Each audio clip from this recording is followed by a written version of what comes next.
You and I are constantly bombarded by misinformation from politicians, celebrities, and media personalities who demonize guns and gun owners. Their accounts are contrary to my experience as a responsible gun owner, a retired police officer, and a professional competitive shooter. I have listened to their lies and I've taken their punches, but I refuse to stay silent any longer because I know a lot of women who have something to say and they won in the game. They're ready to play offense with the truth. The truth is, we all want the same thing: to protect ourselves, our families, and to be safe in our communities. The DC Project is a nationwide grassroots organization made up of women from every demographic. We come from all different walks of life, but we are united in preserving our Second Amendment rights. As we share our experiences, we push back against gun control lies and oppose those who demand our rights be restricted. As an immigrant from Venezuela, I saw how easy it was for freedom to die. My family and I watched tyranny destroy our home. In Venezuela, the media, celebrities, and politicians repeated the same anti-gun messages until people found it normal and acceptable to give up their freedoms. The reality is, none of it is normal or acceptable. Hungry and helpless, Venezuelans are now unable to protect themselves. Now, as a proud American, I am determined to guard against the same things happening here. We constantly hear about common sense gun control, like universal background checks, banning assault weapons, ghost guns, high-capacity magazines, and gun show loopholes. Every city that is facing massive crime waves have put these policies into place. Common sense tells me that they don't work. So why do people still believe the idea that those policies save lives? Actual common sense is holding criminals accountable, not letting them out of jail or encouraging them to be more confrontational. Common sense is not stealing the right of the American people to protect themselves. This is the message that America needs to hear. The DC Project works to reduce firearm accidents by campaigning for education in schools. We counter the false gun control lies by testifying in hearings and meeting our legislators. We equip our friends, our families, and our communities to know the truth. Gun owners are good people. America is a beacon of freedom. The Second Amendment is vital piece in ensuring that our kids can have a free country to grow up in. We stand with the lawmakers who support the Constitution, and we provide armor from the attacks by the gun control lobby. Join the DC Project today. Become a member, donate, or subscribe to our newsletter for updates on how we educate, advocate, and preserve our Second Amendment rights for generations to come.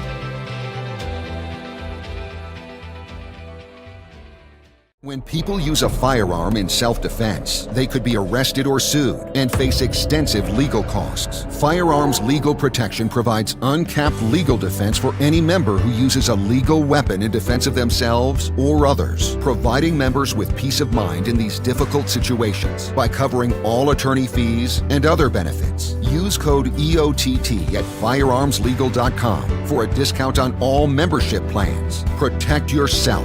We'll protect you.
Radio Bullseye, and the home for everything Second Amendment, concealed carry, the latest gear, reciprocity, legislation, the right to self-protection, and it shall not be infringed.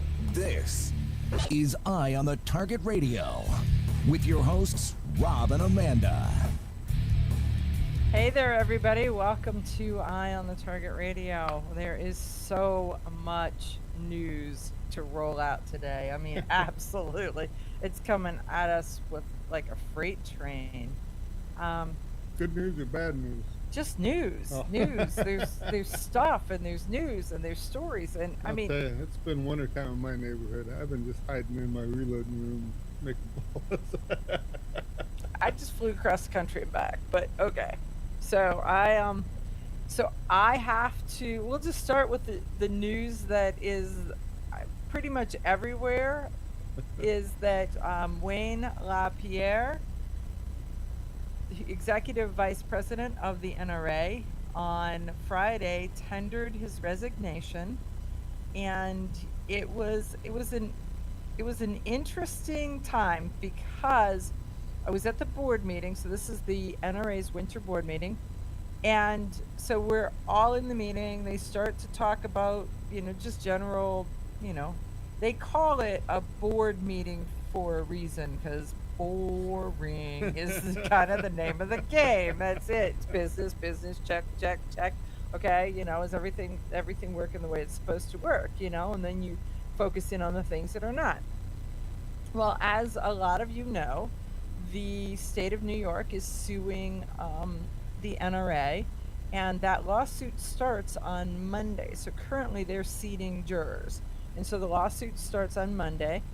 And so we had gone through a couple of the reports, and then we got to a spot where we had to go into executive session, ostensibly to talk about the legal stuff. And so when they go into executive session, you're in there. First thing is when you go into one of these board meetings, they take your phone and they put it in a little like a Faraday cage or something. They lock it up so that you can't record anything or hear anything or talk to anybody or any of that. So you can have your phone, but it's in phone jail. So everybody's in this room. Their phones are in phone jail.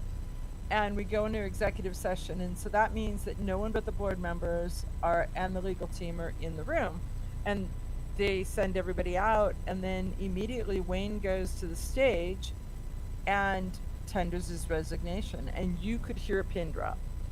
So now visualize this. I mean, this is the official juiciest secret you have ever been told. And you are in executive session, which means you are not allowed to tell it. And so we're in there. This is about 10 o'clock.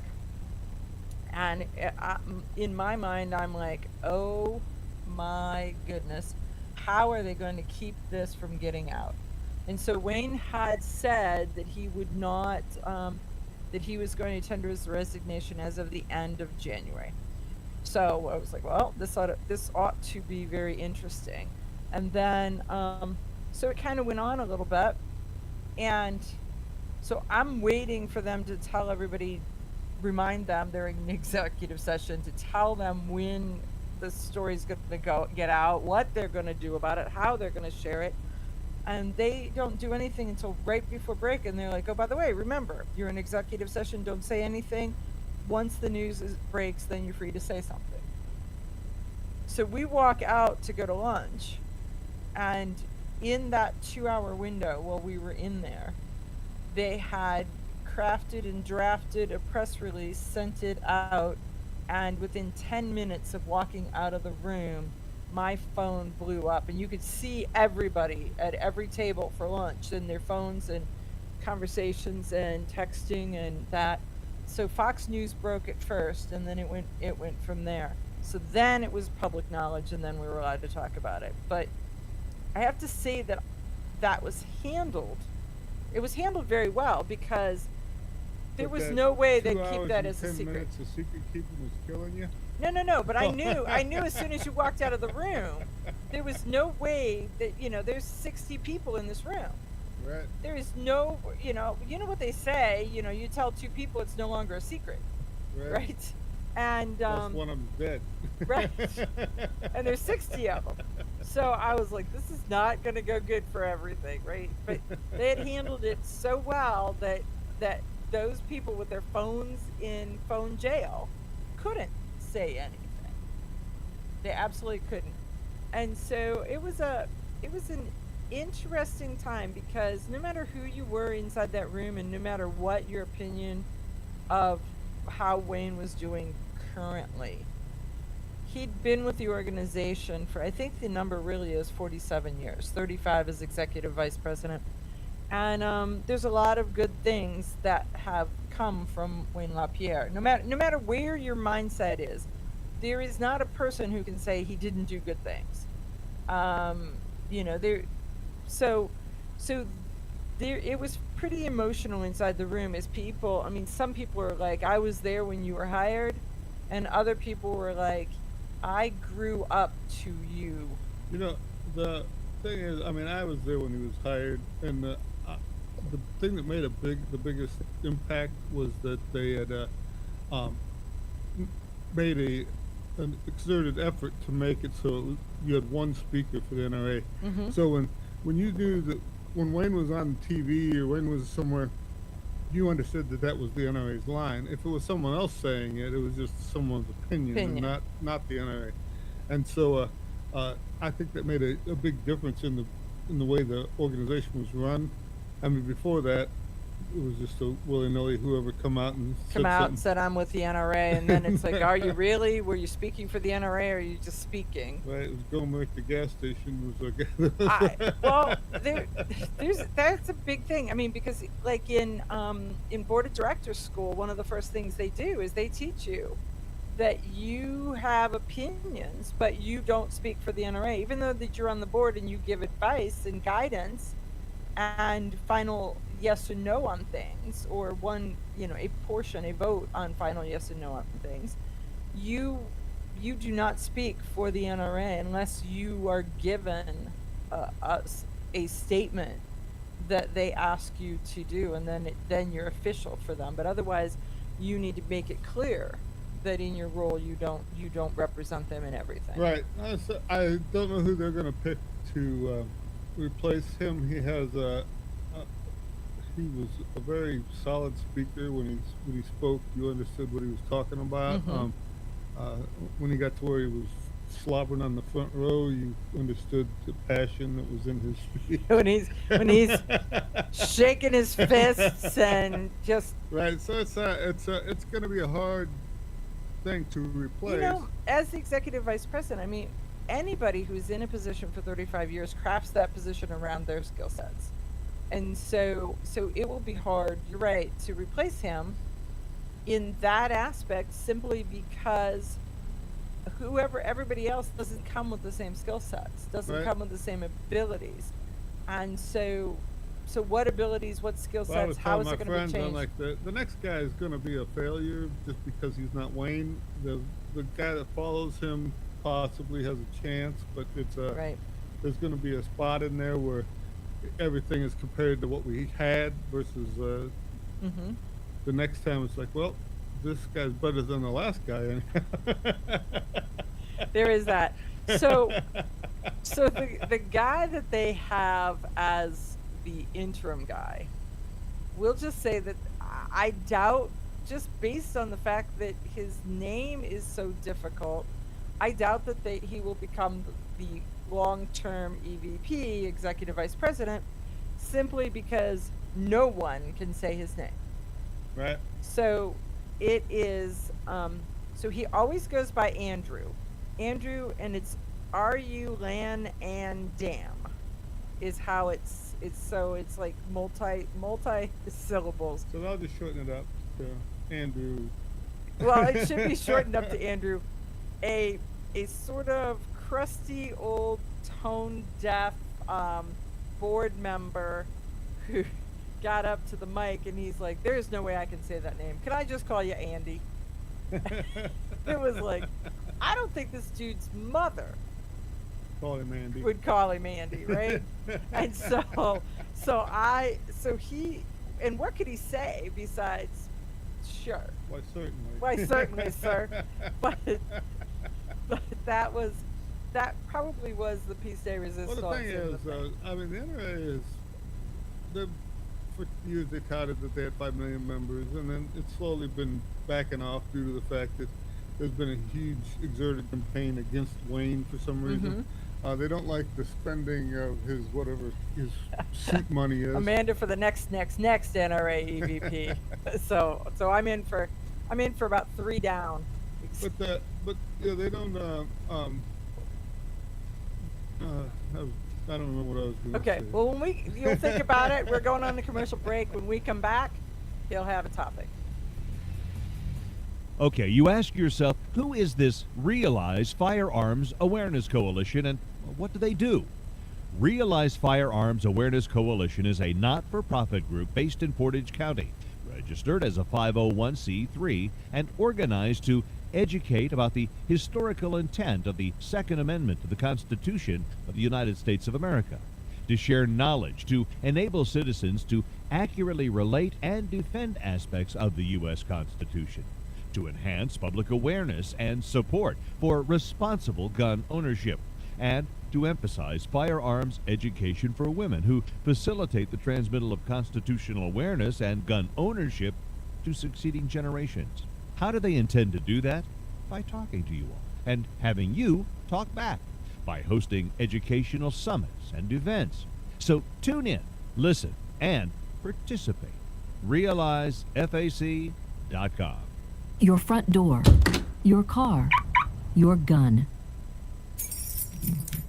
Safety is a habit. Gun safety and responsible storage are no different, and the best way to help prevent accidents, misuse, and theft. Cable locks help keep firearms secured. Learn how to get a free firearm safety kit. Visit projectchildsafe.org. If you have a firearm, own it, respect it, and secure it. Brought to you by the National Shooting Sports Foundation and the Bureau of Justice Assistance.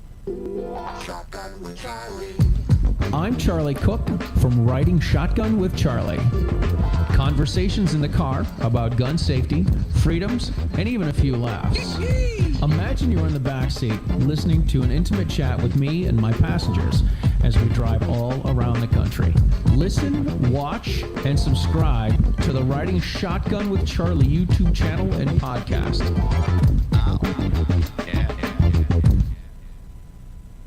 Grab your friends and head to Georgia to train with the Complete Combatant. The Complete Combatant offers a unique approach to self-defense training, layering the first signs of danger, lethal versus non-lethal decisions, and even surviving the aftermath. They offer premier firearms training with a range master certified instructor and host the top minds in our industry. See the courses offered on thecompletecombatant.com. That's thecompletecombatant.com. Are you interested in firearms? Are you looking for a resource to help you understand guns? Trying to help someone who's new to the world of shooting? Hi, I'm John Petrolino, 2A writer and the author of Decoding Firearms, an easy-to-read guide on general gun safety and use. Decoding Firearms is a comprehensive book with 266 pages of information. Want to learn more? Visit thepenpatriot.com or get yours today on Amazon in paperback or Kindle. Ladies, ever wish you could find a brand that understood the difference between feminine and functional? A brand that didn't make you choose between looking good and looking tough. Check out offhandgear.com, a brand designed by a gun girl / mom that closed the gap to give you feminine, durable, functional gear. Offhandgear.com, the brand that gets you. We all know rust is bad. To help keep rust from forming on your firearms, tools, and other ferrous-based items, you want to have Rust is Bad in your gun-safe toolbox and anywhere you want to be rust-free. Rust is Bad bolsters and G-strings deposit small, safe particles that coat your rust-vulnerable items. Save your valuable items with Rust is Bad. Go to www.eyeonthetargetradio.com and follow the link for more information. That's www.eyeonthetargetradio.com for Rust is Bad.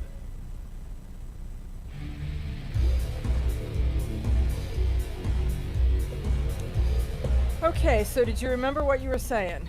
Well, there was at one time the NRA boasted they had 5 million members, and in reality that they had 5 million families that were members of them. So one guy in the family was a member, right, and he got a magazine and a hat and a whatever thing, and the rest of them, they all voted the same way. They all thought the same way. They all did the same thing. And that's one of the statements that's said a lot, is that there is a voting bloc that if you tell them that they are not NRA members, they're like, heck, I'm not. Though they have never ever in their life paid dues, so they're really not members, but they have the thinking block of NRA. I mean, and that's the thing, and then too, sometimes you guys get a magazine and they take it to work and hand it off to somebody else, and 3 different people read the thing, so it's not just the one guy. He's probably an 8-man team without knowing it. Well, and there is that, and there's a lot of Second Amendment folks who get the phone call that says, okay, who's on the ballot, where am I voting, how am I supporting my guns, where, who do I step away from or step toward, all of that kind of stuff. So the interesting thing is this happened, let's just say noon on Friday. This is only Sunday. So it is 48 hours later, and in that 48 hours there is pretty much an article in every major news center about Wayne LaPierre. So there are people who say that the NRA is not, it's not, what is the word, viable, credible, it's not in play any longer. And those people are wrong. And they're wrong because if that wasn't in play, you wouldn't see everybody publish a story. I mean, there's people that they say that they're mad at the NRA and they're not going to send money or do something until Wayne. So the NRA should get a huge check right now, because everybody says, I'm not doing nothing, I'm not sending money, I'm not signing up until Wayne retires. So Wayne's gone, and it's like, okay, I'm like, date it for February 1st. They should get a whopping check coming up there. It really should, because if there's people who are like, yeah, I'm not going to do that, then here's where they're at. So in actuality, I mean, as you read the articles, you'll see that there's been a shift. And so some people say, I'm left member, I might just sign up my 3 granddaughters for membership just for entertainment, just to there you go, show New York take that. So I mean, it is really that kind of a thing where you're looking at it going, that's where it becomes a family affair, it becomes something. But there's a couple things. One is, it doesn't matter if Wayne's in that seat or if somebody else is in that seat. It actually doesn't even matter if the Second Amendment, if the NRA is in that seat. It just is the largest pro-gun organization. And if somebody else tried to take over the largest pro-gun organization or create one, it would take them time to build up to it. But in their minds... You can ask Eric Pratt at Gun Owners of America. He's been working on it for quite working a while, on it. and he's getting there, but he's well, Cam Edwards. This is a direct quote from Cam Edwards, and I think it's right on the money. The pro Second Amendment movement has always been larger than one organization, and it's certainly larger than any one individual. Wayne LaPierre may have and may still hold the power within the NRA, but the power of the NRA comes from the millions of individual members. Even if the NRA were to disappear tomorrow, there would still be millions of Second Amendment advocates, activists in the United States who would remain just as committed to the fight as they are today. So he's right. There would be millions of people who remain just as committed to that fight. And there is that. So it is this is that day of mourning in England where they're like, the king is dead, long live the king. Right? I mean, it really kind of is that. This is the organization that is greater than the NRA was here before Wayne LaPierre come on. It will be here after Wayne LaPierre leaves, and he has just left his fingerprint on it during the time that he has it. Now, Alan Gottlieb, so in The Guardian, there was a quote from Alan Gottlieb, and I thought that was an interesting thing. So Alan Gottlieb, who is he leads the Second Amendment Foundation, SAF, and so I don't know exactly what his title is, but Alan Gottlieb is the grand poobah at the Second Amendment Foundation, and Alan is getting up there in age and is looking at creating how his legacy is going to be and what his journey is to replacements and all of that. So he says right now that LaPierre has been missing in action for several years as the NRA fights its internal battles, and he's no longer making phone calls or attending events as he once had. His stepping down now would no longer be a seismic moment for the gun right activists. And Gottlieb ended with, I don't expect to see much of an impact. So that's, I mean, it's kind of telling and damning all at the same time. And when we come back, because this is going to take longer than the amount of time I've got left between now and break, but when we come back, we're going to talk about why the NRA has kind of been quiet for a while and what has happened to it and what shift we will kind of expect to see.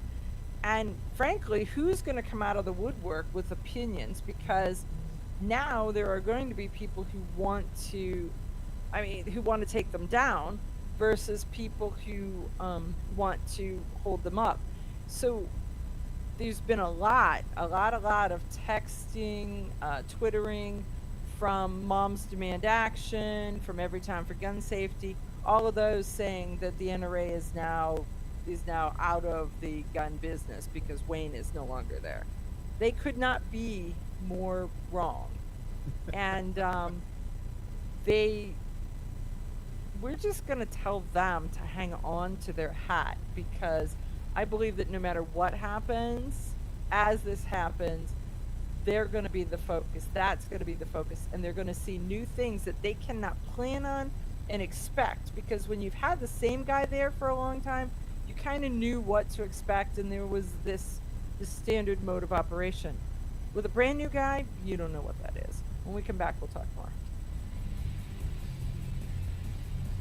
Grab your friends and head to Georgia to train with the Complete Combatant. The Complete Combatant offers a unique approach to self-defense training, layering the first signs of danger, lethal versus non-lethal decisions, and even surviving the aftermath. They offer premier firearms training with a range master certified instructor and host the top minds in our industry. See the courses offered on thecompletecombatant.com. That's thecompletecombatant.com. Are you interested in firearms? Are you looking for a resource to help you understand guns? Trying to help someone who's new to the world of shooting? Hi, I'm John Petrolino, 2A writer and the author of Decoding Firearms, an easy-to-read guide on general gun safety and use. Decoding Firearms is a comprehensive book with 266 pages of information. Want to learn more? Visit thepenpatriot.com or get yours today on Amazon in paperback or Kindle. Okay, you ask yourself, who is this Realize Firearms Awareness Coalition, and what do they do?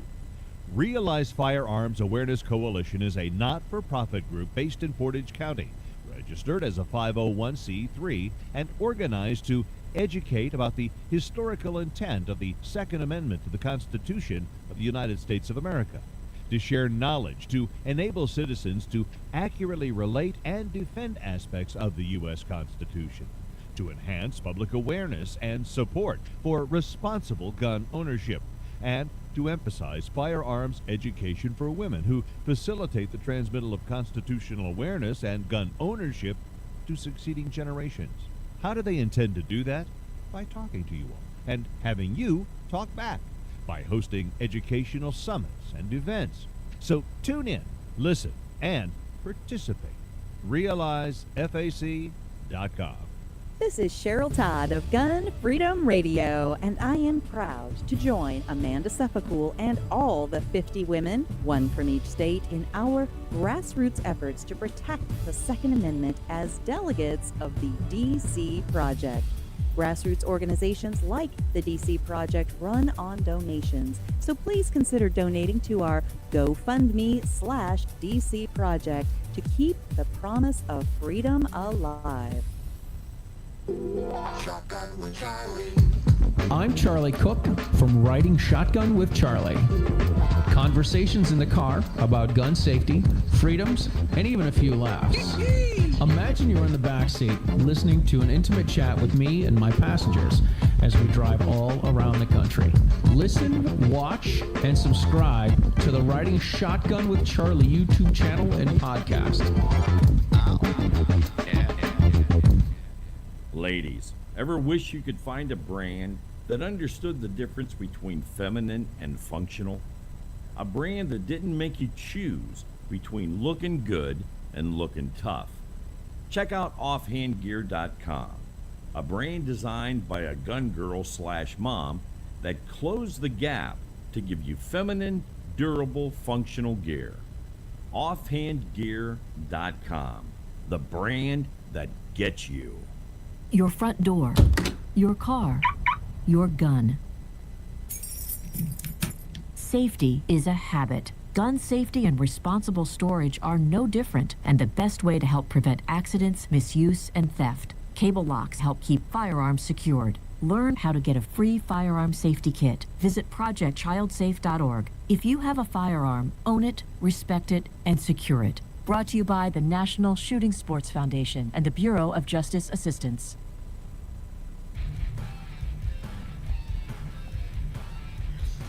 Okay, so before the break, we were talking a little bit about the NRA kind of being quiet, or at least Alan Gottlieb's inference that the NRA has been quiet.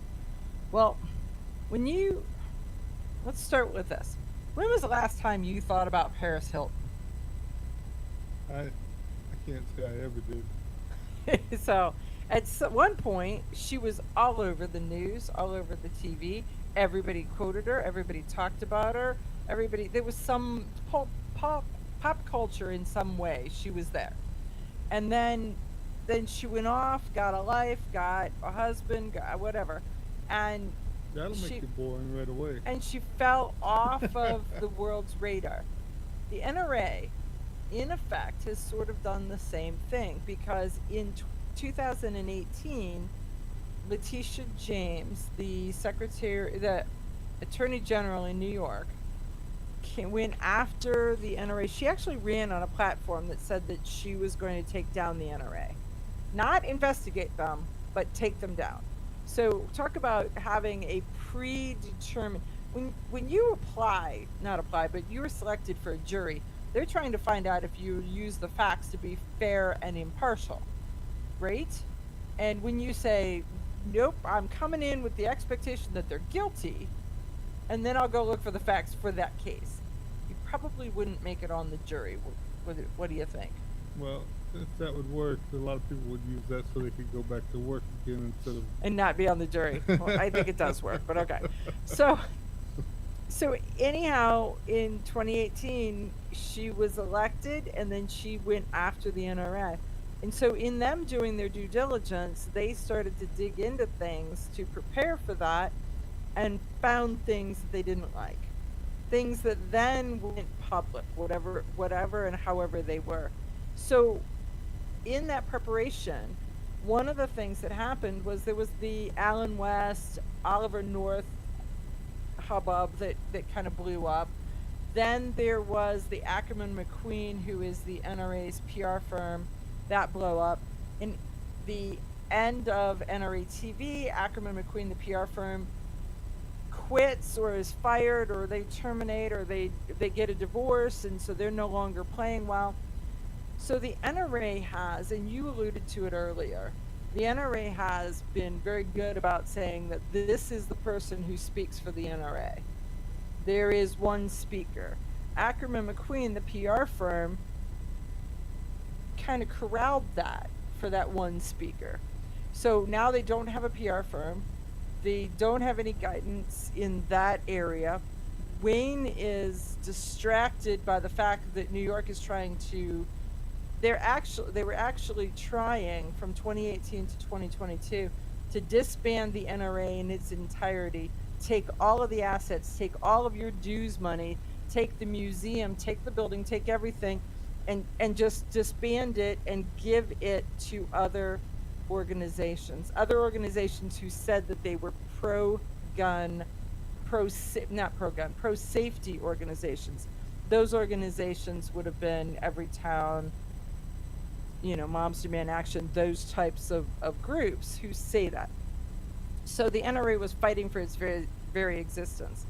In that aspect, they quit talking to the press.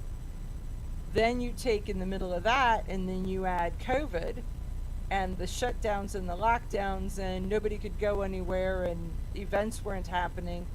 And so now all of a sudden the Friends of NRA isn't happening. There was just so much. So you take the lawsuit and you pile on top of it the COVID stuff, and then you pile on top of that Wayne now quitting, and it has been like one hit after another. So that is why the NRA has been so quiet. They cannot afford to be that quiet. They have to get their voice back, and they have to find someone and get someone, coordinate this, and get that voice out, and that voice needs to be very well spoken. They also need to get out of New York for some reason. So, well, there is, when they incorporated in New York was very gun friendly. So that is a thing, and frankly we're years too late in doing that. It should have happened quite a few years ago. When New York started to turn, the NRA's corporate offices should have been in a firearms friendly state.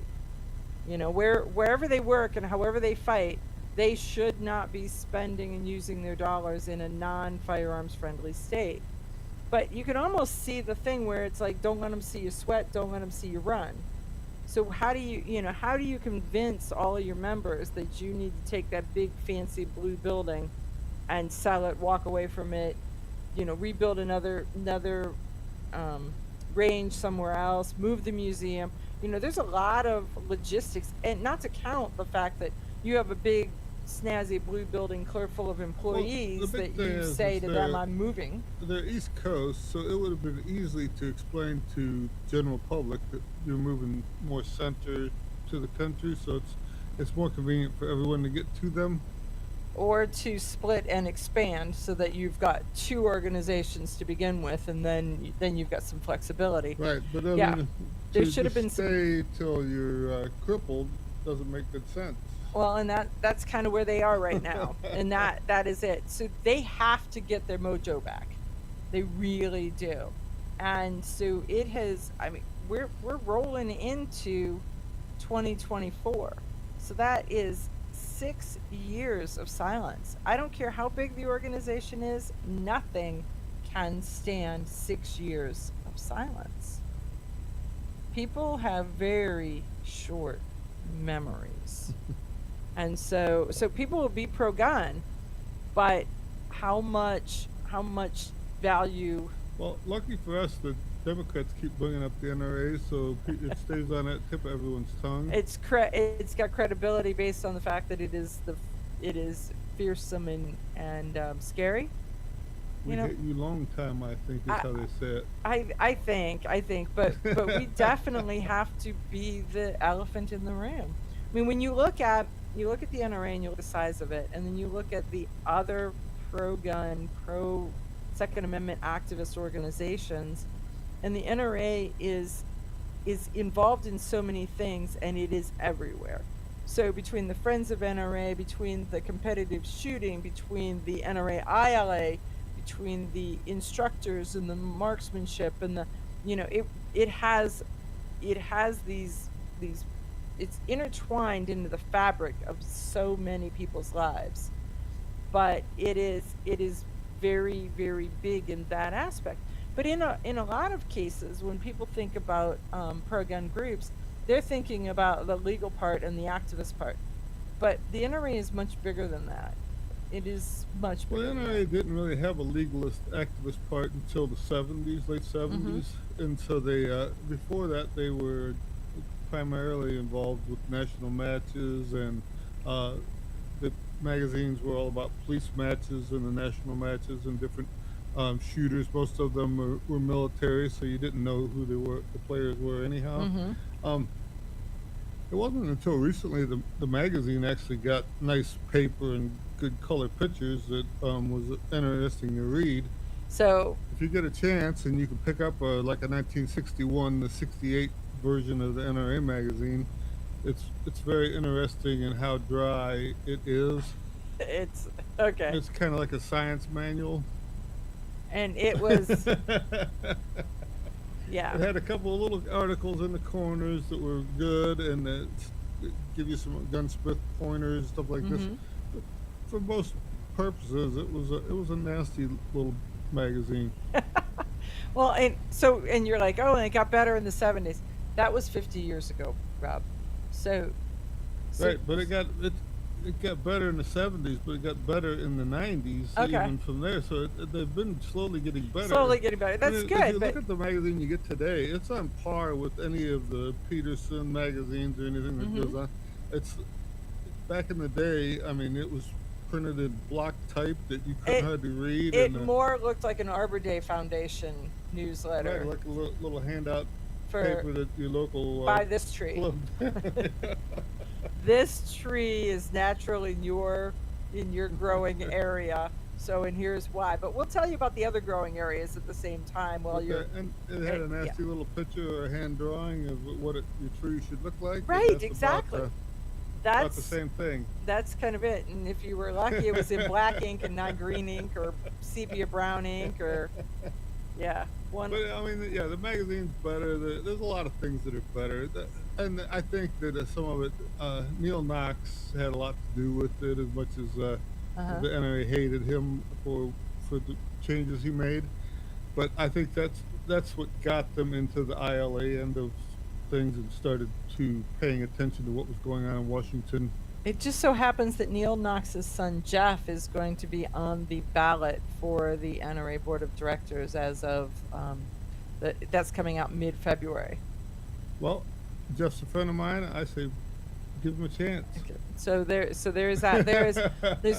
There's 25 seats, well 26 seats, that are going to be open if you are a 5-year member or a lifetime member. So if you've been a continuous member for 5 years or more, or a life member, then you get to vote for the board of directors.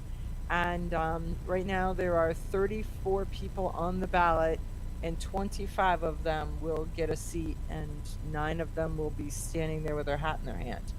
So it's going to be interesting. I mean, and depending on your mindset, there are some people who are going, I want change. Well, if you want change, then look at the pictures and pick the youngest people that are running for the board. If or pick all the girls, or pick all the guys, or pick all the people that are in your state, or the ones you already know have been there. Don't give them the job back. Get a new guy. So or somebody fairly new. There's not a lot of new, but you'll see them. We'll be back right after this.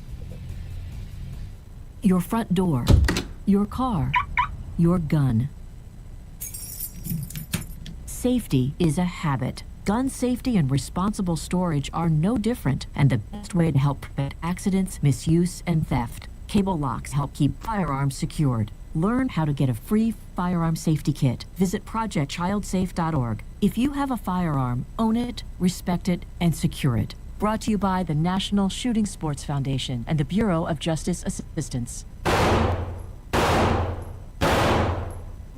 Hi, I'm Janelle Westrom, owner of Davenport Guns and Davenport Shooting Club. At Davenport Guns, we do so much more than sell firearms.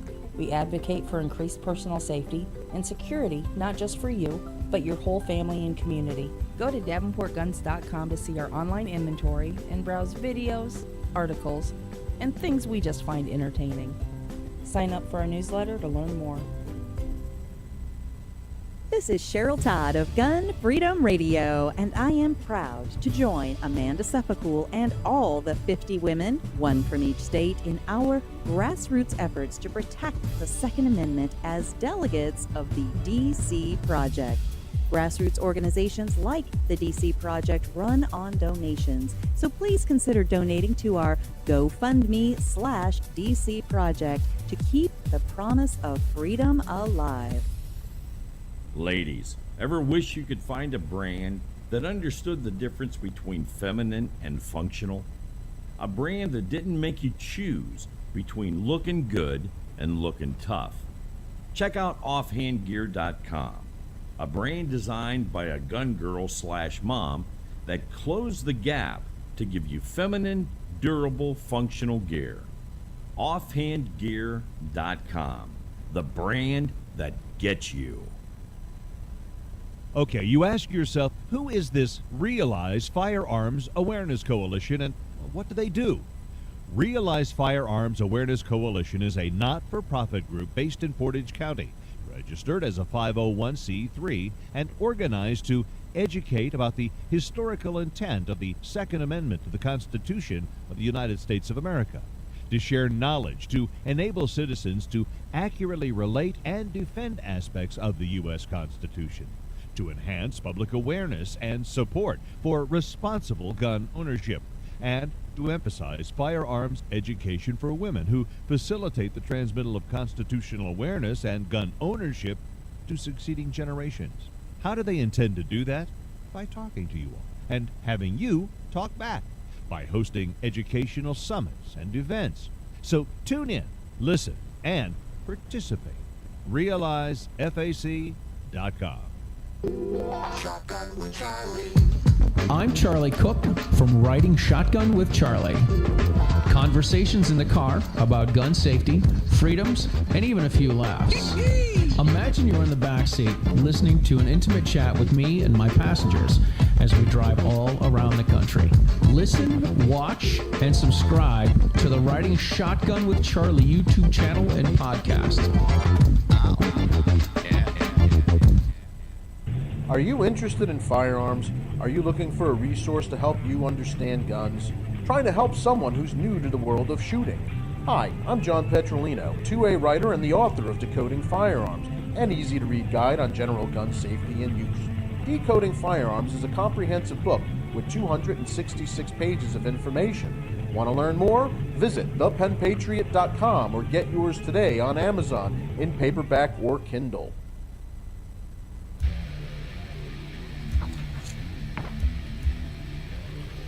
Okay, so we're back. I went and I was reading everywhere about what they were saying about the NRA, what the thought processes were.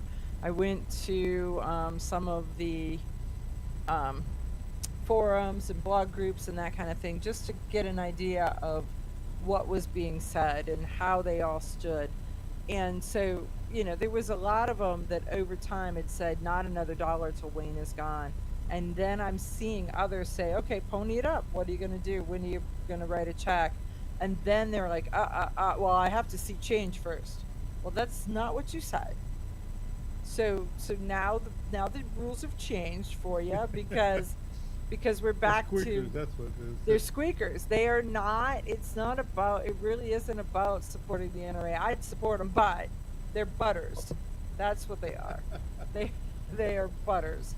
So there's that. But one of the things, when you buy a box of bullets, put $1 in an envelope and mail it to Virginia. Mail it to the NRA. There you go. So John Richardson, who runs he's a friend that has been on. We've had him on our show. He's also on the Polite Society podcast with me. So he's just kind of in tune as he asks questions and goes through it. So he was like, I read the comments from the anti-gun forces yesterday on the resignation of Wayne, and you would have thought, his words, that it was all they're doing. They also think that this leads to a shift in attitudes toward gun control, such that gun owners will now joyfully join the prohibitionists to earn passage of nonsense gun control laws. And he's right. I mean, when you're on Twitter, you're reading some of this, and they're like, finally. It was almost like Wayne had us all in handcuffs, making us pay him money and buy guns and defend him. I right? hate to say it, but there's another article here that says that everybody got a gun for Christmas, and gun sales for the end of 23 was up 1.6% over 2022. So yeah. Well, so it's like they said for a while there was a decrease during the summer, but now it's back up. Well, there you go.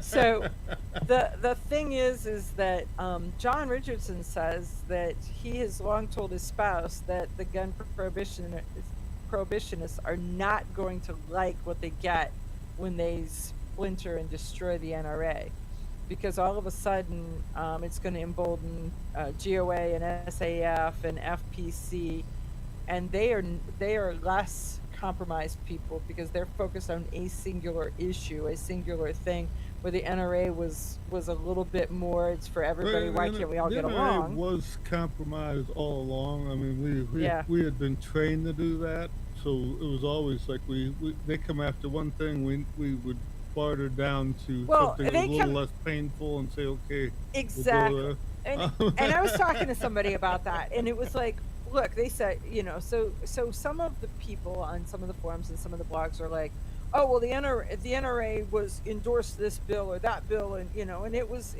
a horrible bill, and it was like, well, I don't know that you know or think about the backstory. It's that the anti-gunners were coming after, in effect, they were coming after to kill 10 people, and the NRA negotiated it down to where they saved 9 people and only one thing was given up or one thing was compromised, and so you don't know the 9 that they saved. The thing is we talk about the NRA like this, but the gun industry, well, the gun people are like this.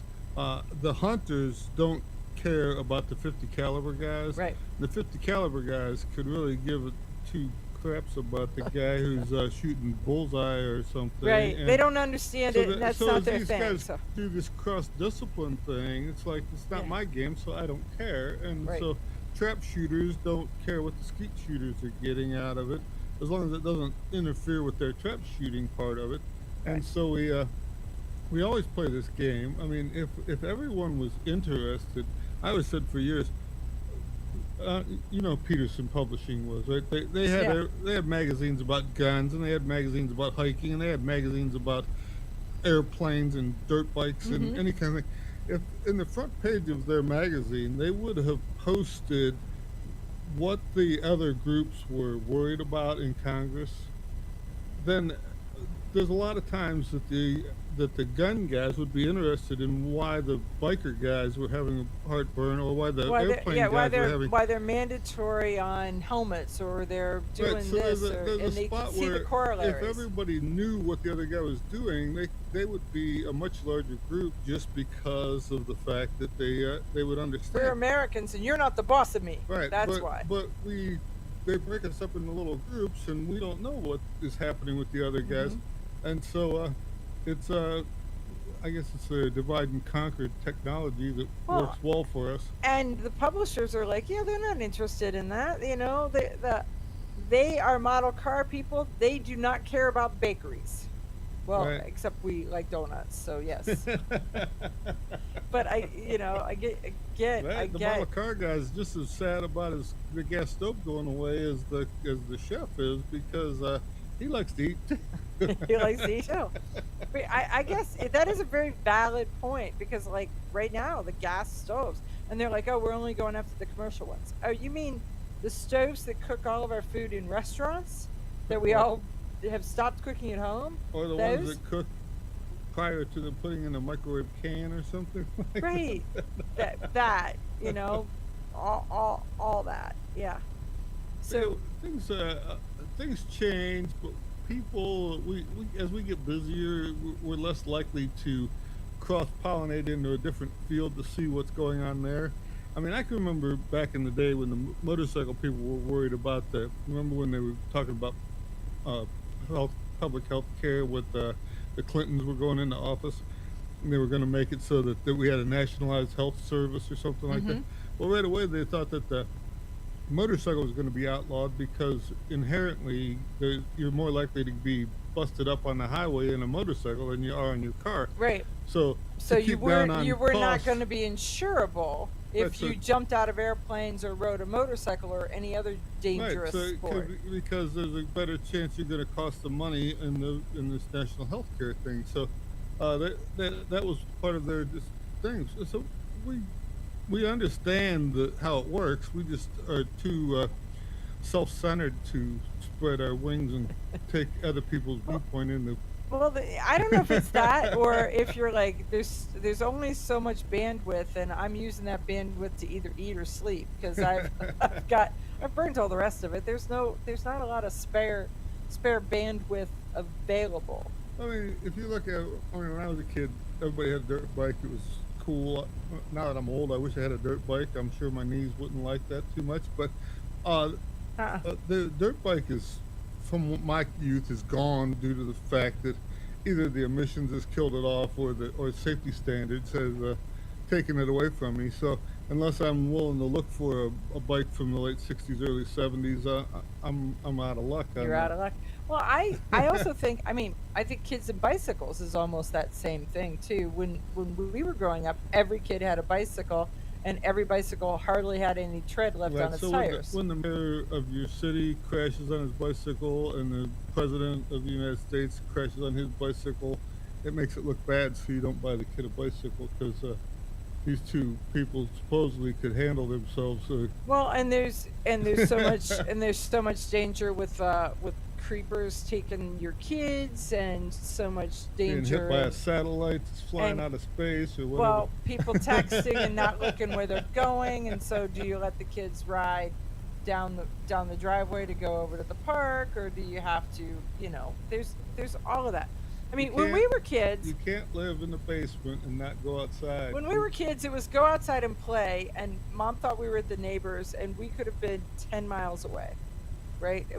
Just as long as we're home by dinner time, it was fine, and all the Right, neighbors just kind of kept an eye now on that you. they have these little spy devices in their pocket called Apple phones, that you can't do nothing as a kid. Well, you could have an air tag too on your bicycle. that'd be it. We know exactly where you're at. We'll be back right after these messages. Okay, you ask yourself, who is this Realize Firearms Awareness Coalition and what do they do?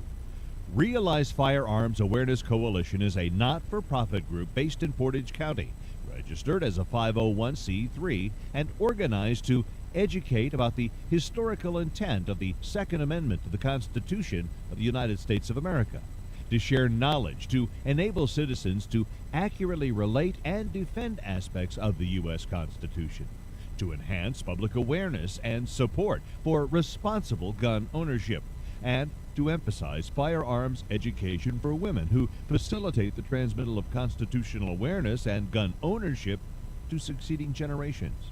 How do they intend to do that? By talking to you all and having you talk back, by hosting educational summits and events. So tune in, listen, and participate. RealizeFAC.com.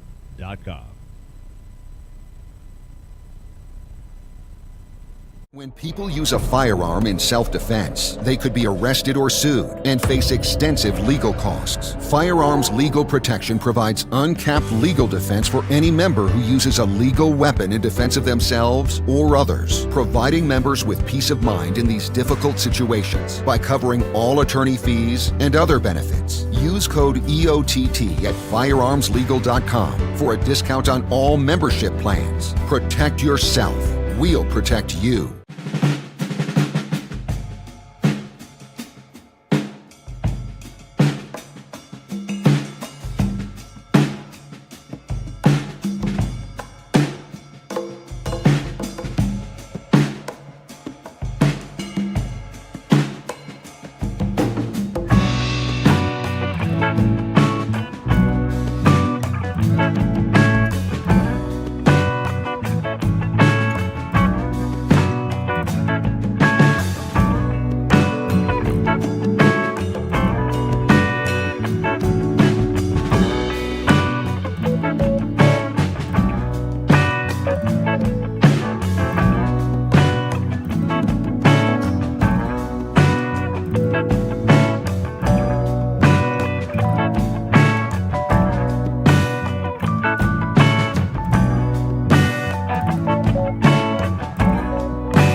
Bullseye.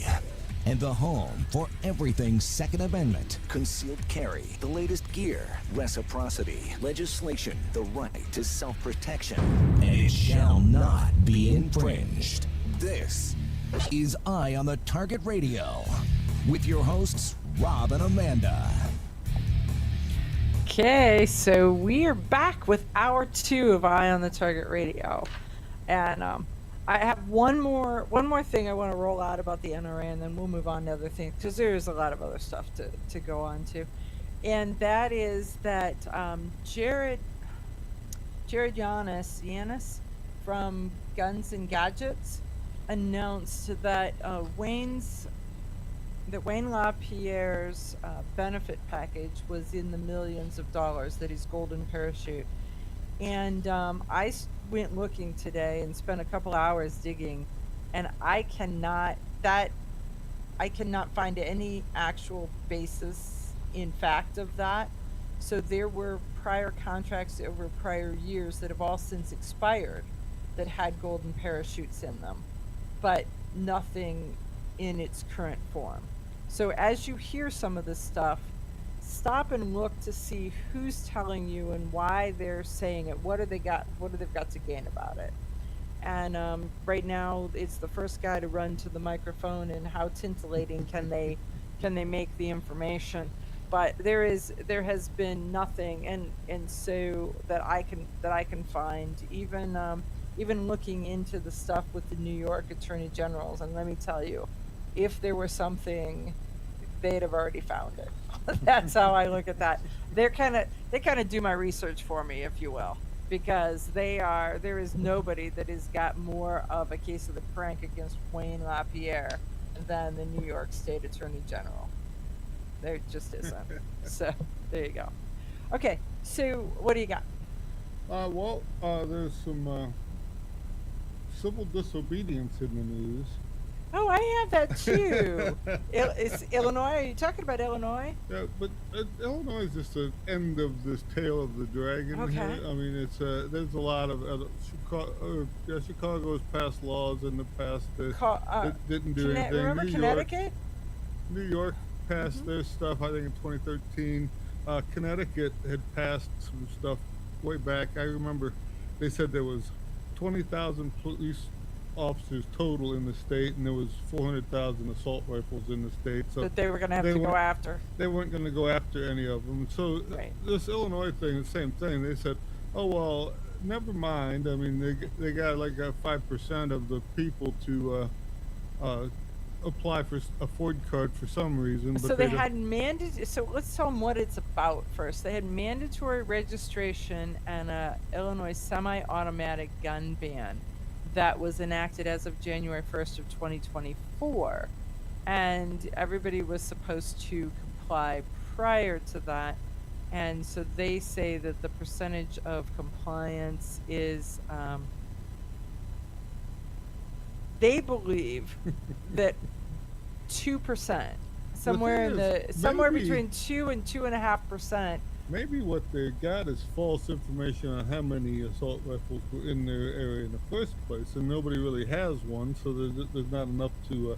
I mean, you think about it, if you get 500,000 people that's supposed to have them, and only 29,000 of them sign up for something. Well, see, they already had a Ford card, so they had to have the Ford card to buy it. So the Ford card gives them. But they might have decided to do because you have to do the Ford card before you buy. So they went and found out that there was $1,300 and said, "Hey, with that, I'm not playing that game," and so they bought a single shot rifle or something.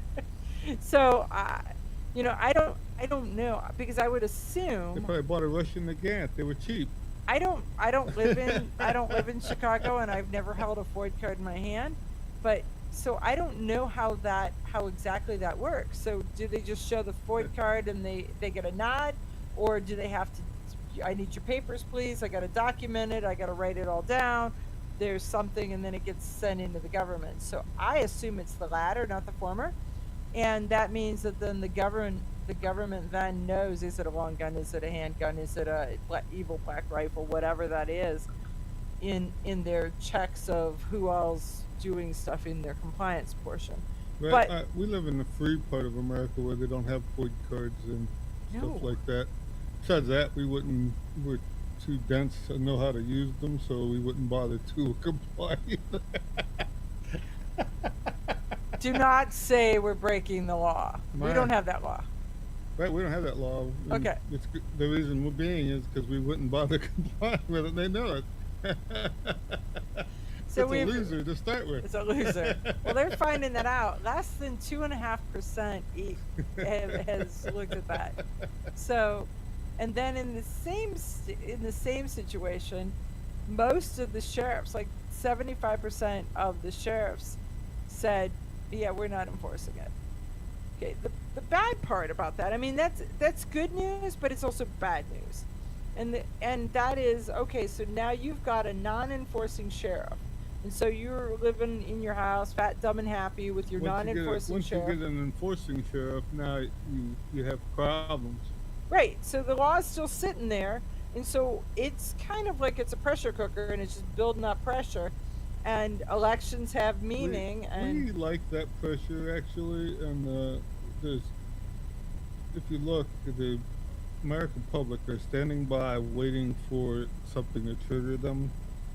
Mhm. And half the group saying, "Come on, let's go," and the other half saying, "Let's not." And so we're on standby right now, waiting to see if we're eating next week in a ditch and a Where's our- hubcap, or where's if our- we're living at home still with the heat my on. hubcap's plastic with holes in it. It's not helping me a bit.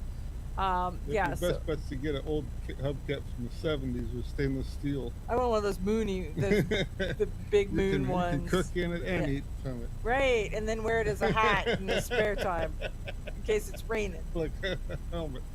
Exactly. Little chrome Mooney helmet. Right, exactly. So those full It moon might be the hubcaps. chrome Mooney helmet has a completely different meaning to some too. So. I don't know. It's a full moon hubcap, guys. So what it really is when you look at it, it is a solid piece of metal that fits clear over, and you don't see any of the rim. That's what that means, as opposed to the other Mooney definitions that have been out there. My chair has now gotten shorter, and so I am. It's not a good day. Sinking out of It's not a good day in the studio. I'm looking like a tiny little old lady here. Yeah, I this don't is the know. second week. When do we get a new chair, supposedly? I haven't ordered one, but let me tell you, each time I'm just taking that out to the garage and welding it in place. I'm gonna take it to the workshop and do something, because it needs some help. But it's a very comfortable chair. But yeah, they're saying that this non-compliance thing is actually happening worldwide, so it's not just here in America. Canada's having problems with it. You're not New the boss Zealand- of me. New Zealand's having problems with it. You can definitely see that Israel and the Ukraine's having problems. Oh, speaking of Israel, did you see the picture of the news reporter? So the news reporter, so it's a gal, and she is carrying at about 5 o'clock on her waist a revolver, and so she's sitting forward. You see her mic, you see all of her mic strings and all that kind of stuff, and then you see her pistol. So she's in a studio where there's other people who are security. They have security outside the door, and yet smartly, Do you trust those guys? Smartly, she is her own security. Well, I'm my own first she watched how responder. the school responders work, and Ugh. they wait outside till the Till action's it's over? over. Yeah, well, But you're your own first responder. well, I'm pretty Was the old saying, "Shoot first, ask questions later"? well, I mean, you look at it, and so you see that kind of stuff where there is no response when you expect a response, and then you look at where people are supposed to be protected. Did you see that judge in, where is it, Las Vegas? Oh yeah, where the guy like jumped over, That like pole guy vaulted should- over the. Yes, he didn't have a pole, and yet he vaulted over, clear over. I mean, so she's up on a pedestal thing with her desk, and he leaps clear up over. He had to have climbed up on like a little wall or something, because I don't think that anybody has that much, like, Tigger, like, He's like a little with Jack Russell. Yeah, he's like Tigger, like bouncing his step. He that was a leap. I mean, that was a huge leap, and everybody was like, "Wait, what just happened?" Luckily, that bailiff was kind of on the ball. Well, to a point, but it sort of looked like, remember the Andy Cap cartoon with the dust ball and a couple fists and a foot? That's what we saw. The bailiff was on point. He just had a time delay because he can't believe this is happening. Either that or he thought there was a little bit of payback needed to be dealt with at that point. I can't. Well, we're not even going there. That he's like, this is a judge that needs to be punched in the face. Right. I'll stand by for 1 second. One punch, and then we're going. We'll be back right after these messages. Grab your friends and head to Georgia to train with the Complete Combatant. The Complete Combatant offers a unique approach to self-defense training, layering the first signs of danger, lethal versus non-lethal decisions, and even surviving the aftermath. They offer premier firearms training with a range master certified instructor and host the top minds in our industry. See the courses offered on thecompletecombatant.com. That's thecompletecombatant.com. Hi, I'm Janelle Westrom, owner of Davenport Guns and Davenport Shooting Club. At Davenport Guns, we do so much more than sell firearms. We advocate for increased personal safety and security, not just for you, but your whole family and community. Go to davenportguns.com to see our online inventory and browse videos, articles, and things we just find entertaining. Sign up for our newsletter to learn more. Your front door, your car, your gun. Safety is a habit. Gun safety and responsible storage are no different, and the best way to help prevent accidents, misuse, and theft. Cable locks help keep firearms secured. Learn how to get a free firearm safety kit. Visit projectchildsafe.org. If you have a firearm, own it, respect it, and secure it. Brought to you by the National Shooting Sports Foundation and the Bureau of Justice Assistance. Shotgun with Charlie. I'm Charlie Cook from Riding Shotgun with Charlie. Conversations in the car about gun safety, freedoms, and even a few laughs. Imagine you're in the back seat listening to an intimate chat with me and my passengers as we drive all around the country. Listen, watch, and subscribe to the Riding Shotgun with Charlie YouTube channel and podcast.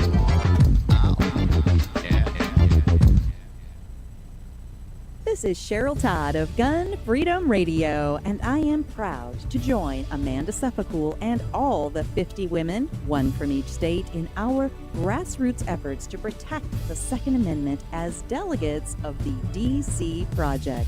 Grassroots organizations like the DC Project run on donations, so please consider donating to our GoFundMe/DC Project to keep the promise of freedom alive. Are you interested in firearms? Are you looking for a resource to help you understand guns? Trying to help someone who's new to the world of shooting? Hi, I'm John Petrolino, 2A writer and the author of Decoding Firearms, an easy-to-read guide on general gun safety and use. Decoding Firearms is a comprehensive book with 266 pages of information. Want to learn more? Visit thepenpatriot.com or get yours today on Amazon in paperback or Kindle. Ladies, ever wish you could find a brand that understood the difference between feminine and functional? A brand that didn't make you choose between looking good and looking tough. Check out offhandgear.com, a brand designed by a gun girl/mom that closed the gap to give you feminine, durable, functional gear. Offhandgear.com, the brand that gets you. We all know rust is bad. To help keep rust from forming on your firearms, tools, and other ferrous-based items, you want to have Rust is Bad in your gun-safe toolbox and anywhere you want to be rust-free. Rust is Bad bolsters and G-strings deposit small, safe particles that coat your rust-vulnerable items. Save your valuable items with Rust is Bad. Go to www.eyeonthetargetradio.com and follow the link for more information. That's www.eyeonthetargetradio.com for Rust is Bad.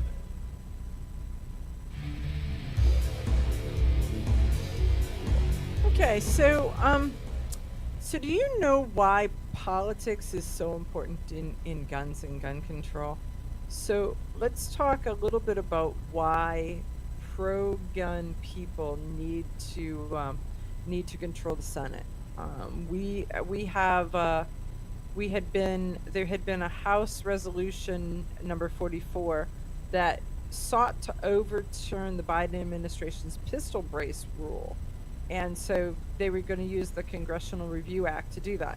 And in June of 2023, the House passed it, and it had bipartisan support, 219 to 210, passing through the House. When it got to the Senate, it failed on party lines, 49 to 50, and so we still are fighting with the ATF about the pistol brace rule. Then on December 6th, U.S. Senator Chuck Schumer, he tried to attempt to pass a assault weapons ban in the U.S. Senate, and he wanted assault weapons ban, universal background check, and safe storage laws. And they wanted to do it under unanimous consent, which is that if no one says anything, they go, we have this thing by unanimous consent. Do I hear anything? Do I hear anything? Okay, it's passed, right? I mean, it's that you don't have to say anything, and it just moves past you. So he tried that, and fortunately for us, a couple of the senators spoke up and killed unanimous consent, and so it's standing there and is blocked for adoption, and so they have to go back and try to figure it out. But know that they're not over it, and they're going to try it again. But that is why it is so critical for each of you to look at your states and say, do you have pro-gun senators? And if not, what can you do about it? What can we do about it? How can we help you? Because there's more of that to come. But that is the reason why you can be like, oh, I'm a pro-gun person and I don't believe in politics. Well, you live it. Whether you believe in it or you engage in it or whatever, you live it. There, no doubt about it. So, okay, what do you got? Well, I was reading a little story about a repeating gun from 1877.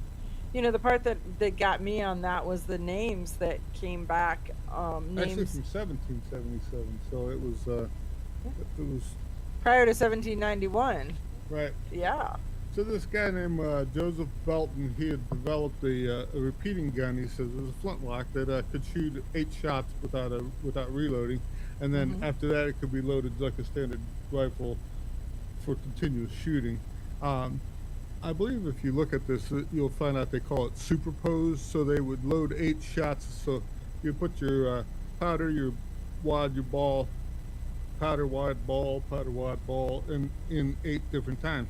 And when you fired the end one, it pushed the next one back and sealed the bore so that it pushed the end one out and the back one's a little bit tighter. Okay. Then you move the lock back one thing, prime the pan, and went again, and move the lock back and went again. And sometimes, though, it would change lock. fire. I was going to say, the lock would come loose and stick in your forehead. That's where... That wasn't a problem, but sometimes it didn't get the message that it was supposed to seal. So it would shoot 2 shots or 8 shots or something all at the same time. That gets exciting. So, I mean, in reality, you had a volley gun at that point. So you basically had a 1777 Uzi that was the machine gun. Oh, here we go. 8-shot magazine. Hang on. Hang on to your hat, kids. But he said that his rifle, exciting. it was, the money was the problem. He wanted a lot of money at the time, and so they said no, and then they said no, and they said no, and they said no about 14 times before they finally said no. Okay. But he said that he could hit a target, a reasonable sized target at 200 yards.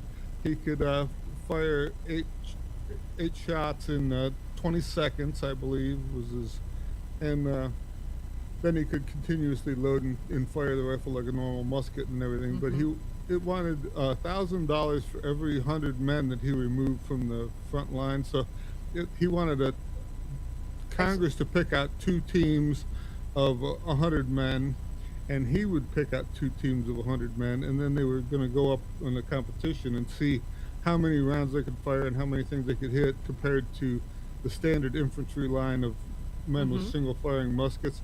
And then if his was comparable to 500 men or whatever, then he would get a 1,000 pounds for every 100 men he removed from the battlefield. Okay. Because he figured that's what it would cost them by the time they put uniforms and clothing and everything on them. They thought that was a lot of money and said no. And they said that it's what is it, $1.9 million in today's money. So it was a lot of money at that time.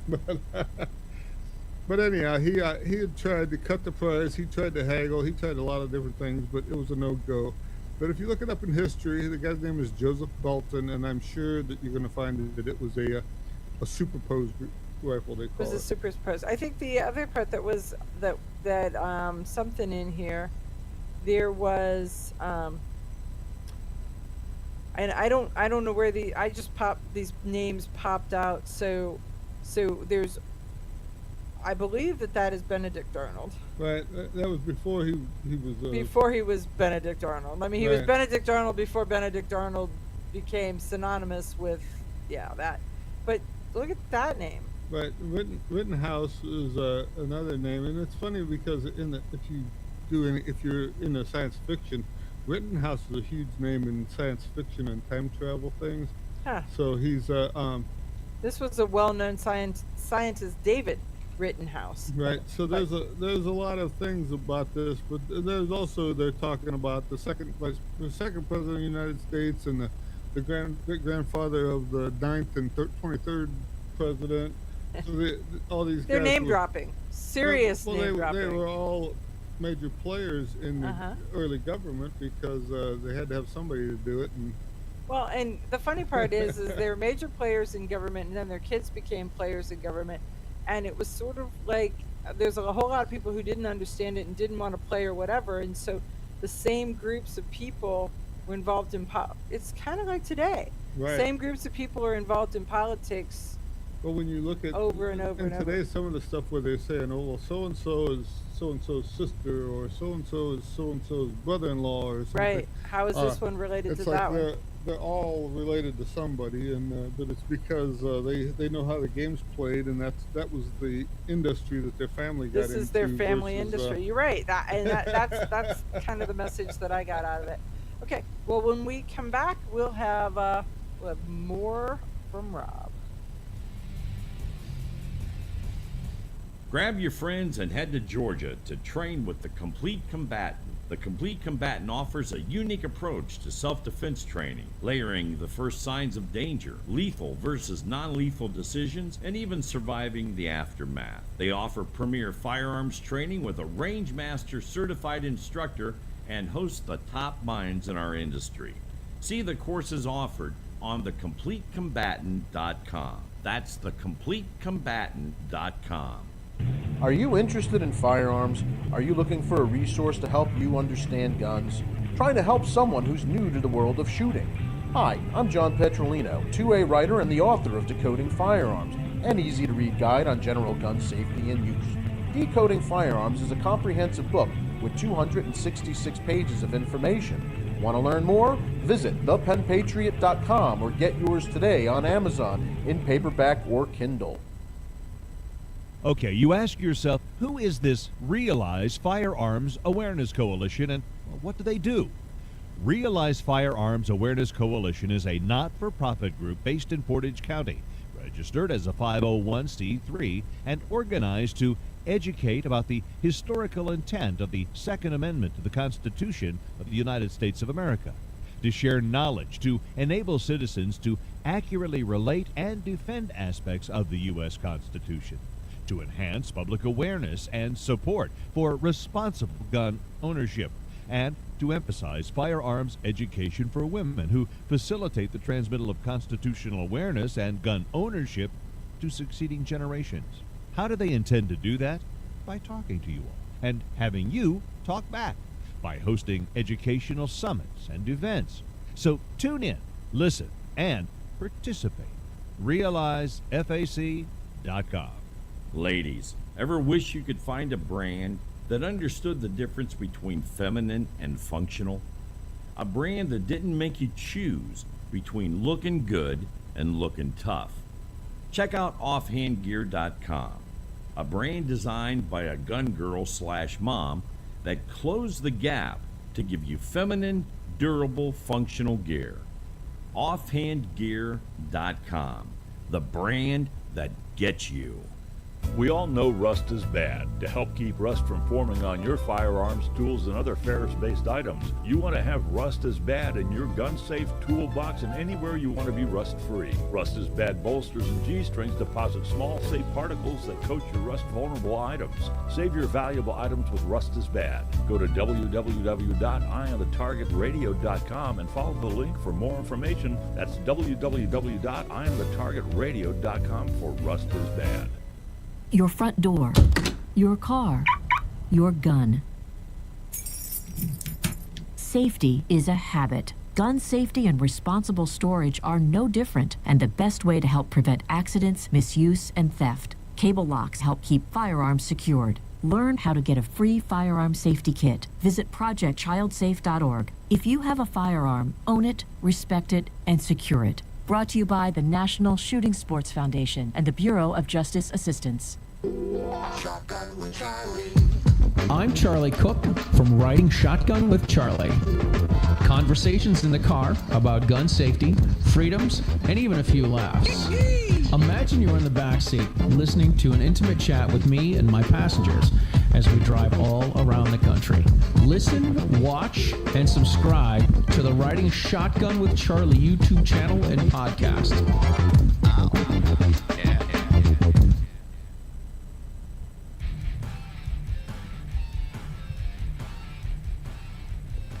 Okay, we're back. One of our listeners is asking where Rob got his hat, and I'm trying to remember. And I think that it was Lucretia Hughes out of Georgia, and I'm pretty sure that's where I got it. But we'll put it at about 80% sure that's where I got it. maybe 80% isn't the best number, but that's the best I got, right? So what you got? Okay, so here's one. New York is attacked. The Office of Department of Financial Services is accused of increasing regulatory scrutiny on insurance companies, and the NRA says that they have pressured the insurance companies not to cover the NRA or risk retaliation from the state. Oh, okay. So the here's ACLU's joined the NRA in this. So this is a Second Amendment organization filing a First Amendment lawsuit, because so when you really look at it, I think they pronounce it Bullo, Bullo, and so the Maria Bullo and then when former Governor Chris Cuomo was involved, and so there's this case is working its way through the courts, and it's going to be a big deal. And I said that they're trying to get them to dismiss the case, and the ACLU says that the NRA might not be able to prove their point, but they should be given the opportunity to do so. And they said this is far from the only example of government action attacking free speech. Well, the interesting part is that there's data and there's documents that have all been locked down to the point where there may be proof, I'm gonna pull out your tinfoil hat and put it on my head. If for some reason there is a court case and they go and do discovery, and then they seal the box and they tape it up, and then they make a guy sit on it, and they don't let anybody in there ever. I'm pretty sure, just a little pretty sure, that the box is not empty. That's how a lot of things are. That's that all. We look at stuff, and then when they deny us the opportunity to look at it, you almost have to believe that they're hiding something. Right. It's like, hold on a minute. I'm gonna have to get. That's I'm why getting my something. tinfoil hat is getting a little worn on the edges because there's so much stuff that they've blocked us from being able Right. to see. There's a both spot sides where of it. I am gonna pry you off of that box, and I am gonna look inside it, whatever that may be. But no, it's seriously. So, so it is gone. It's gone to the U.S. Supreme Court, has it not? So, if that's the case, I think it is at. Yeah. So I believe that it is at the Supreme Court. Third paragraph there, it says something about the Supreme Court. Handles this like it did Bruin. Yeah. So yeah, but I really do think it's at the Supreme Court level. If that's the case, guys, that means that the Supreme Court listens to and talks about and digs into stuff in the fall and the winter, and then they start rolling out the answers in the late summer. May and June. And they have to have them out by July 1 or June, whatever that is. 30 days, have September, April, June, and November. So June 30th. So, sorry, I can't know how many that is without saying that. But, so June 30th. You didn't even question me as I rolled through it. You're just like, Right, oh, I'm whatever just you're doing. Everybody's learning something. How my head works? Then Yeah. that. Well, now they know a little poem, so they know which days have 30 days and 31 and stuff like All that. But this is a leap year too, so how's that for messing you oh up? yeah, well there you go. I wasn't. I don't care about the February one, but we'll work on that. But so they have to do everything because then they go on to break, and they break from July, August, and September, I think. See, July that'd and be a August. perfect job. So you get the summer off. You can. Yeah. Well, And I if mean, you travel, everybody's flicking boogers on you. And well, spitting at you there because, is that, but you get to. It doesn't matter. You didn't rule the way they wanted you to. You wear the exact same clothes all the time. The only thing is maybe you put on an extra little collar if you're Ruth Bader Ginsburg-ish, her dissent collar. So the rest of the time she's like, I'm get along to get along, and nope, I am dissenting. I think that is probably one of the funniest things was the fact that their look is the same look every day, everything, and then she just added this little lace collar to it if she wanted to flick a booger on you. With being very polite, I'm wearing the collar to show you that I think you're full of it, right? So there you go. It's my full of it collar, something like that. So anyhow, and then there's Florida has a judge who thinks he knows the best for everybody. Okay, so we're gonna put this in the pile to watch. This is our watch it for later pile. Got it? Okay. Now what? What's Florida say? Florida has some preemption laws apparently too, and so this judge, and the story's kind of blah. I don't understand it. I mean, it looks like the one guy got drunk and he took the gun out and shot a hole in the neighbor's car in his house, and so. The judge took all the guns from the house, the son's guns, the wife's guns, the guy who was drunk and shot the house up, guns. Yeah. He put the wife under oath and told her she wasn't allowed to have a gun ever again, so she could renounce her Second Amendment rights and give her guns to the sheriff's department. Or her husband was getting 19 months in jail for shooting the hole in the neighbor's house because he did two different. He violated two different statutes. Right, one was shooting or throwing something into a vehicle, and the other was criminal mischief under $200 damage. So, in the meantime, she has to give up her Second Amendment rights, and they're not giving the guns back. So the kid is the kid. It was Navy corpsman. He come home to get his guns and found out that the police are holding them.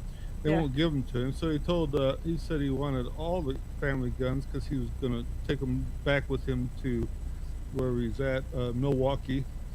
And they said no. They said no, he couldn't have them. And so there's a huge fight going on here. But according to law, Florida has some stuff in there that they can't take all that. And besides that, the regular U.S. law is that The U.S. law is a wife is different from the husband. yeah, and the guilty guy is the guilty guy, and the other person is not. I mean, because there used to be. I mean, we were led to believe years ago that if there was a felon in the house, there couldn't be a firearm, and then they're like, "Oh no, that's not how it works. It Right. is that he is responsible for if there's a gun in a felon's hands, then he's You know, responsible for him. But the if you have a problem gun, we have is we don't understand what the laws are, and we and they listen. make it up as they go. Right, and I see this too with like the inner city blacks where they don't even realize that they're allowed to own a gun Because one of the neighbors or something was picked up with a gun and had Yeah. to do some jail time. And right, so he was a without- prohibited person, and right, so without they knowing don't. all of the details, they just figure they can't have one either, and so Right. there's no sense in asking questions because that just draws trouble on you. I am right? not. I'm not asking questions. I'm not going to the police to Yep. ask them I anything. don't want them to focus the magnifying glass on On me, and Right. so I'll just be quiet and Be like, okay, fine. I know what I know, most or of I the know what I country think. is that keep that magnifying glass off of me. Off of me. There is on I don't- everything. Yep, I don't want nobody looking at me. I don't want to know nothing. I Right. don't want to fill out no paperwork or Yeah. Don't dig. don't put me on the news or any of that Just stuff. don't. I Well, wonder you're. why people say I don't know nothing. I didn't see nothing. Well, your daughter has it to an nth degree. She calls it, I don't want to sit in the look at me chair. She'll go into a restaurant and there's like 2 or 3 tables that are kind of right in the middle. You walk in the door and those are the tables They're that your just right eyes are there, drawn. boom. Yeah. She's like, she will not take one of those chairs. That is called the look at me table, and Right. she is not. She's like, not they're a not. look at me person. She's like, they're not looking at me. I want in a corner where I can look at them without them looking at me. So this is wrong. Well, I don't see it really too much wrong with it. Yeah, it's a good. thought She's got a pattern. theory there. Well, There's a spot that. in a corner where the shotgun covers as much as you can get away with. Right. So it's going to be interesting to see how this turns out. So there's a bunch of lawyers involved in it, and so Everything costs money. Oh, and yeah. then you know that they're not taking really good care of his stuff, so it all got thrown in a gym bag and is rusted into a ball by now. Right. So the funny part is that any public official who violates Florida's preemption statute can face removal from office and up to $5,000 in fines personally. So personal. And yet at the same time, the state's attorney for Florida's 20th judicial district said it was a judge who made the decision. It has to be up to the judge to undo it. And she's like, I got nothing to do with this. I'm not associated with what's going on at that sheriff's office at all. So she should be the person who's defending it. And she's like, who was that? I know nothing. I see nothing. I want nothing. That's the worst part is you can't get a fair shake if they're blind to it. and your guy is not helping you out. They say the justice is supposed to be blind, but I don't think this is the blind they're talking about. This is the I know nothing. There's justice and there's just us. So Just pay us. attention. Exactly. We'll be back right after the commercial break.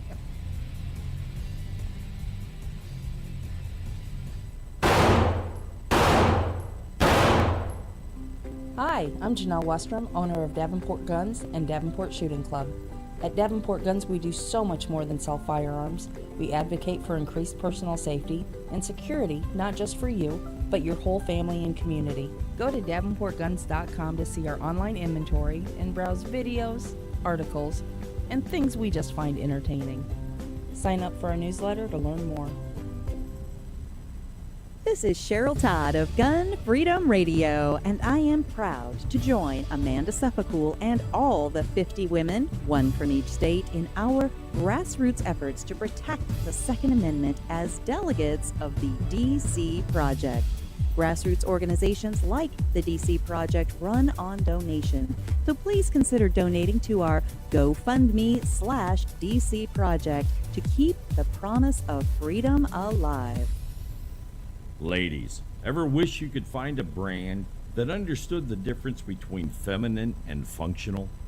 A brand that didn't make you choose between looking good and looking tough. Check out offhandgear.com, a brand designed by a gun girl/mom that closed the gap to give you feminine, durable, functional gear. Offhandgear.com, the brand that gets you. We all know rust is bad. To help keep rust from forming on your firearms, tools, and other ferrous-based items, you want to have Rust is Bad in your gun-safe toolbox and anywhere you want to be rust-free. Rust is Bad bolsters and G-strings deposit small, safe particles that coat your rust-vulnerable items. Save your valuable items with Rust is Bad. Go to www.eyeonthetargetradio.com and follow the link for more information. That's www.eyeonthetargetradio.com for Rust is Bad. Okay, you ask yourself, who is this Realize Firearms Awareness Coalition and what do they do? Realize Firearms Awareness Coalition is a not-for-profit group based in Portage County, registered as a 501c3 and organized to educate about the historical intent of the Second Amendment to the Constitution of the United States of America, to share knowledge, to enable citizens to accurately relate and defend aspects of the U.S. Constitution, to enhance public awareness and support for responsible gun ownership, and to emphasize firearms education for women who facilitate the transmittal of constitutional awareness and gun ownership to succeeding generations.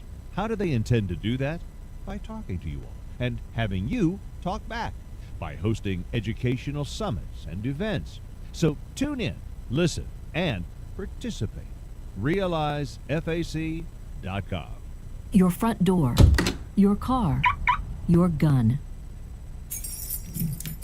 Safety is a habit. Gun safety and responsible storage are no different, and the best way to help prevent accidents, misuse, and theft. Cable locks help keep firearms secured. Learn how to get a free firearm safety kit. Visit projectchildsafe.org. If you have a firearm, own it, respect it, and secure it. Brought to you by the National Shooting Sports Foundation and the Bureau of Justice Assistance. Grab your friends and head to Georgia to train with the Complete Combatant. The Complete Combatant offers a unique approach to self-defense training, layering the first signs of danger, lethal versus non-lethal decisions, and even surviving the aftermath. They offer premier firearms training with a range master certified instructor and host the top minds in our industry. See the courses offered on thecompletecombatant.com. That's thecompletecombatant.com.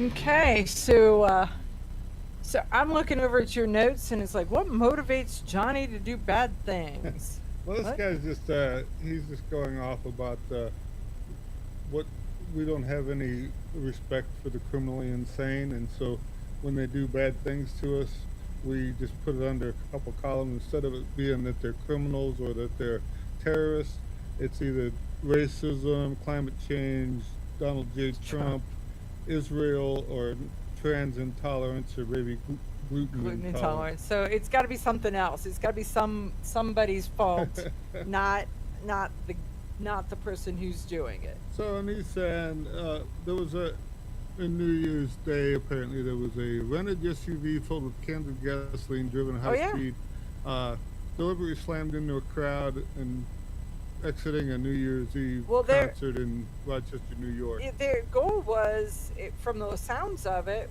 was to blow up a bunch of people, but the gas cans didn't go off the way that they expected.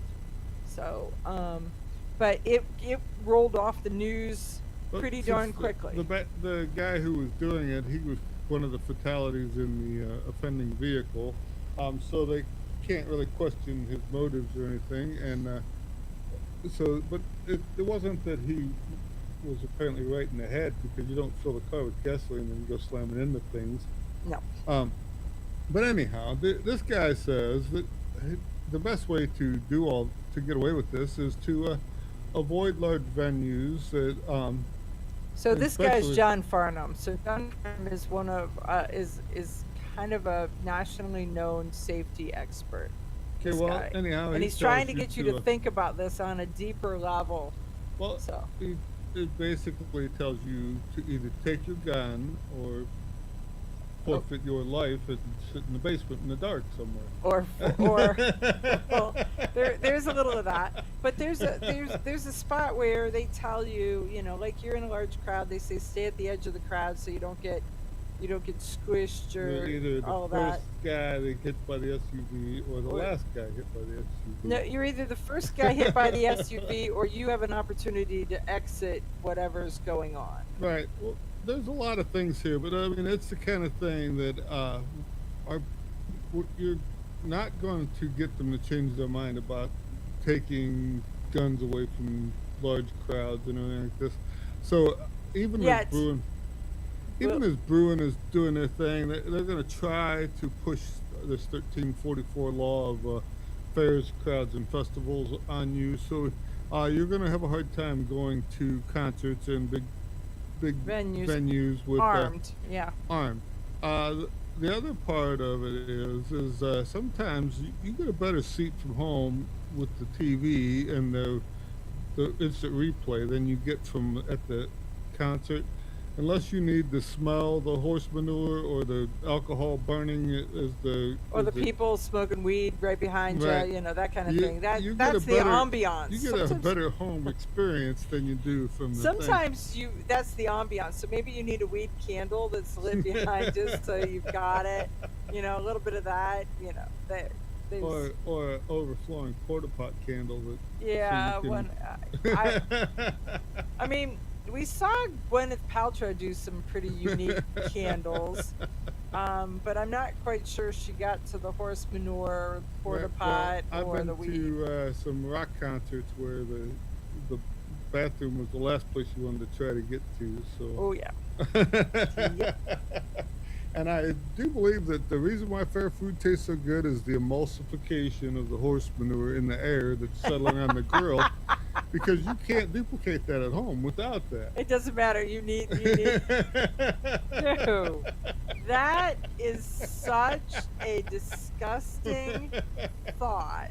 But fair food is the best, and Fair- it's not- Okay, I don't want to know why it is the best. They only sell fair grease to the fair festival guys, and that's it. Special grease. It is not anything like you're saying, because I do not want to think about it. Man, you ruined so many experiences for me. So many experiences for me. Realism just takes it out of you, right? Oh yeah, no, that's it's brutal. That's just brutal. But John Farnham's got some really good points in the fact that we're not doing anything about criminal reform. So if we're not doing anything about criminal reform, and there is nothing that you can do about the first time somebody does something, Right. because the thought police have Well, I've not told you invoked that it. we have our love affair with the timeout chair is gone, and we're going to have to start doing something about the crime problem through the criminal. And they show you on plenty of things where 82% of crime would be taken off the street if you take one or two people off the street. So these guys are reoccurring disaster areas, just walking. They just let them in and out of jail, and then they come out because they got nothing else to do. They go for the next guy because. Right. Well, it was really funny when we, because he ends his article with personal safety is a personal responsibility. When I was in D.C. with the Women for Gun Rights group, so as you all know, D.C. disarms you. You cannot go into Washington, D.C. with a gun unless you live there and apply for a concealed carry permit. But just visiting there, that's a non-starter. So while we were there, they started a whole series of riots, and they had taken over one of the major streets, and there was a lot of upheaval, a lot. And you could hear the noise, you could hear the chants, and you could hear the crowd, and it was like we need to get away from that. And to a woman, we're all like, we wish we had our gun. And then you got to start to see the gals go, but in my room I have this and this and this. And so out came knives and pepper spray and batons and cubitons. And so they were like, if I can't have a gun, I've got either something that's a strikey or stabby or, you know, something, because personal safety is your responsibility. And even if the state says you can't have it. Telling me your pepper spray is your cologne, right? There you go. Yeah, I had stabby. I didn't have a. See, just think it's so enticing. It takes your breath away. Makes a statement. I'm surprised they don't sell that at Christmas time. There you go. I'm gonna say that is probably a good reason why you're not in marketing. Oh, that would be colorful. You are the Everybody would tune in to watch the commercials. The pepper spray would be like the Super Bowl.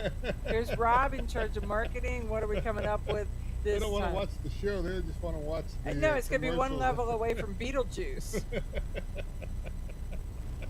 It would just be They'd one. set their recorders to record the commercials and not the show. Right. Man, oh man. Okay, so you got 1 minute. What do we? Well, when we friend finish of this, ours, Ken Campbell, Yeah. who's in charge of gun Gunsight, site out of Arizona. he sent out a public service announcement that tells you if you're going somewhere with your children this summer, when you get out of the car, everybody has a cell phone with a camera on it. Now take a picture of them in the outfit they're wearing that day, so that if something should happen and they're not available to you, you can show the police what they look like that day with their hairstyle, with whatever. So when clothing you they're take, wearing, so you're saying when you take your grandkids to the circus or to the carnival, or and even one the of grocery them, store, you're better one of off them to- does not get off the Ferris wheel when you told them to, and it went around a second time, and then you now lost track of them. You Right. now know what they look like to get Right, help and when in you finding them. go to the police and say, I lost my kid, here's what he looks like, it's much easier than if I lost my kid and Give me he a looks like pencil. kid. Let me draw you a stick He looks like- figure. he looks like an 8-year-old. Like- Right. Is he a tall one, a short one, Right, yeah, so- one who plays with rocks, right? You're better off to take a picture when you get them out of the car. That way you know what you're dealing with that day, and you can show it off to the right people. Well, it makes so much sense. I mean, and But it's it's really just one funny. of them things people don't think about ahead of time. And but if you already have the camera, get them out. Besides that, down the road you have all these pictures of the kids with the dirty face, or now they got slobbers on their cheek where You're you all spit good. on their finger. We'll see you guys next